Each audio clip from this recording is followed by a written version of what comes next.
जय श्री राम दोस्तों, जय भगवत गीता। दोस्तों, आज मैं आपके सामने एक बात जो बोलने जा रहा हूँ वो हमारे समाज के लिए, स्वयं हमारे लिए, हमारे घर परिवार के लिए बड़ी ही महत्वपूर्ण है।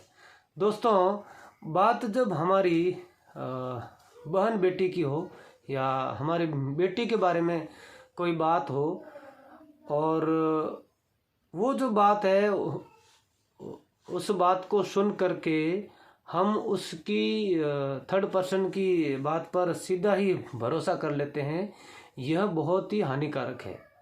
अगर हमारी बहन बेटी के बारे में कोई हमारे को बात बोल रहा है तो एकदम उसकी बात पर भरोसा हमारे को नहीं करना चाहिए, क्योंकि हो सकता है कि जो शख्स आपको आपकी बहन बेटी के बारे में बोल रहा है उसका उद्देश्य और भी तो कुछ हो सकता है। इसलिए ऐसी कोई अगर बात बोले तो हमें उस पर भरोसा नहीं करना चाहिए।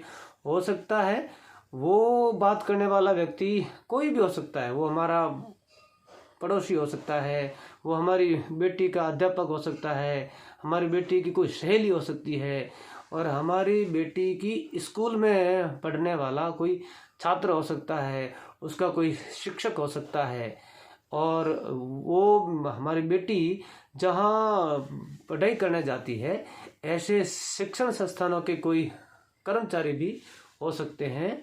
हमारी बेटी के बारे में अगर कोई ऐसी बात जो हमारे को संदिग्ध लगती है या कोई हमारे को संदिग्ध बात बोल रहा है तो एकदम उसकी बात पर हमें भरोसा नहीं करना चाहिए।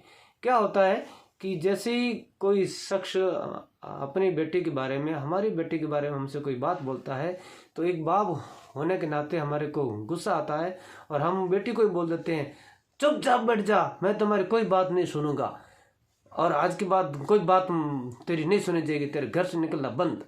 और ऐसे न जाने उस अपनी बेटी की कोई बात सुनी भी नहीं, बिना सुने ही हमने एकदम फैसला सुना दिया कि तू चुप रहे, तेरे कुछ भी बोलने की जरूरत नहीं है, मैं सब जानता हूँ।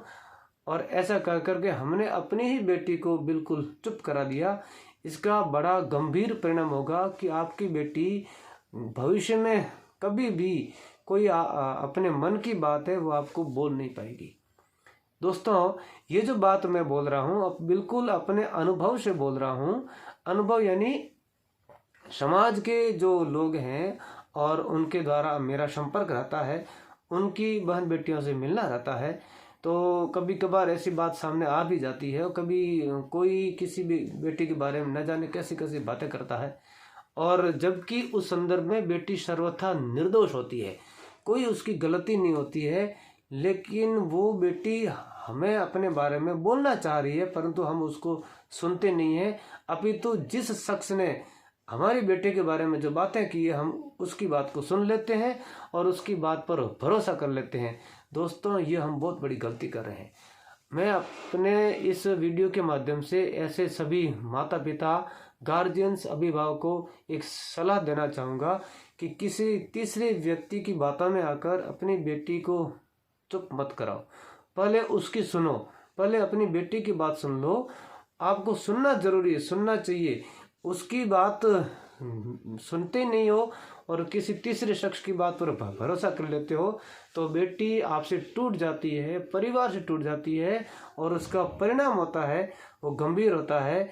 और सामान्यतः ऐसी बेटियां आत्महत्या करने लगती है या फिर वो गलत रास्ते पर भी जा सकती है, क्योंकि जब उसके अपने परिवार वालों ने उसकी नहीं सुनी तो उसके मन में ऐसा आ जाता है कि अब मेरी कोई सुनता ही नहीं है, और इसी बात को लेकर के कोई गलत कदम भी उसके द्वारा उठाया जा सकता है।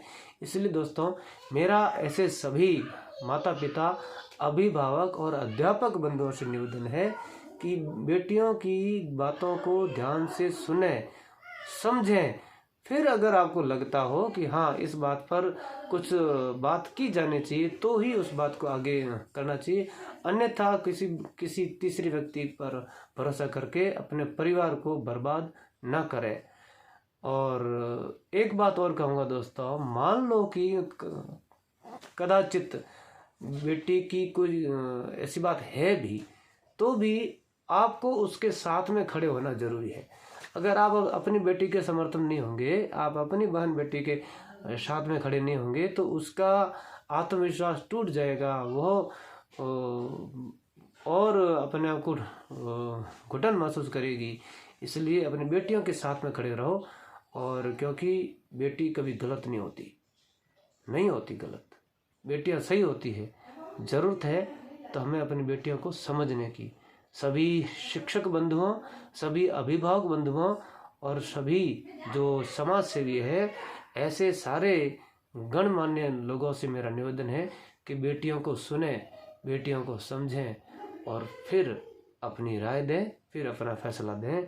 बेटी को सुनना जरूरी है, बेटी को समझना जरूरी है। आशा करता हूँ आपको ये बात समझ में आई होगी। मैंने संक्षेप में कहा है और संकेत में कहा है, आप समझते हैं। बाकी जय श्री राम।